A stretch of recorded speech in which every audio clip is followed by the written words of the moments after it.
3 quarterbacks and 3 tight ends who are mispriced in 2025 fantasy football drafts. We're going to start out with the quarterback position. And yes, Bo Nix at quarterback 8 is mispriced. Why? Last year, Bo Nix was fantastic. Ran for over 400 yards. Second half, 325 or more fantasy point games in the last 7 games. He had some memorable performances down the stretch, Bo Nix did, and he looked like a star in the making. So why would we not see even more in year 2? It's not Bo Nix. The situation is likely to be very different in 2025. First thing we got to look at, what did the Broncos do in the offseason? That really good defense they had, they invested more in that defense. Linebacker, Dre Greenlaw, in. Free safety, Talanoa Hufanga, in. Both from the 49ers. First round of the draft. They didn't go running back. They went cornerback, Jahdae Barron. That defense that was really good last year, they may be better. To the offense, what could the Broncos not do well last year? Run the football. And if you know Sean Payton wants to run that ball, and they have an excellent offensive line in Denver. Well, that problem may be solved. RJ Harvey, second-round pick. J.K. Dobbins, free agency. If Denver has it their way, they are to control games with their defense and their rushing attack, and guess what that means? Bo Nix is not going to throw the ball a whole lot. And those runs, when Bo Nix took off last year, those are often because nothing was available. This year, they have plenty available. Evan Ingram added to the offense. Marvin Mims, a little more experience. We already know Cortland Sutton. This is not a great situation for fantasy for Bo Nix unless you think that defense is going to tank, and I don't see that happening.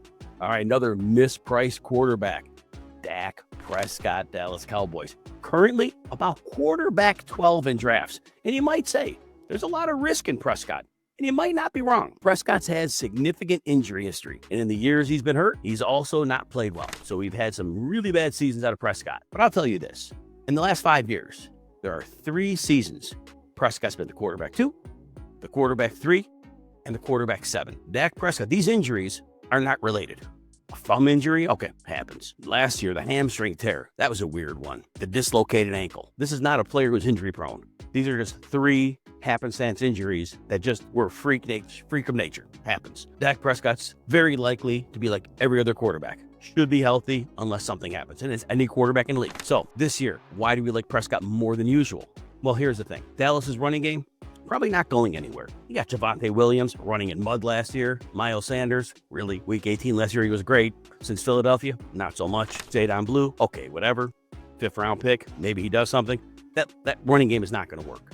The defense in Dallas is a problem. DeMarvion Overshown, star rusher, linebacker, could have missed probably a huge chunk of the season, and he might not be himself. Trevon Diggs, the corner, coming back from injury, might be on pup. This defense is going to give up points.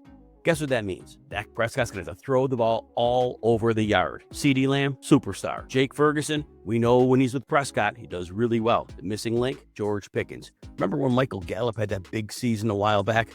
George Pickens, extremely talented, much more than Gallup ever was. Prescott, outstanding at throwing the deep ball.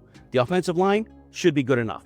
Prescott is going to be in shootouts, and we know this man can carry a fantasy squad. C.J. Stroud is next. Quarterback 17 in drafts, and I've seen drafts where he's gone even later. Yes, last year was a disappointment. The Houston offense was not fun to watch. They had injuries. Nico Collins missed a bunch of games, and Stephon Diggs missed half the season. Tank Dell's injury didn't come till late. But all that said, the coaching did not work.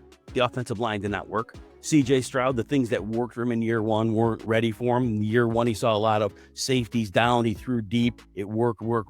Second year, safeties were back. Stroud was confused. Okay, well, guess what? We saw a superstar 2 years ago in C.J. Stroud, and he got confused last year. He had a bad situation. The line may not be great. I'll tell you this. C.J. Stroud will have at least some weapons. Christian Kirk was brought in via trade. They already have Nico Collins.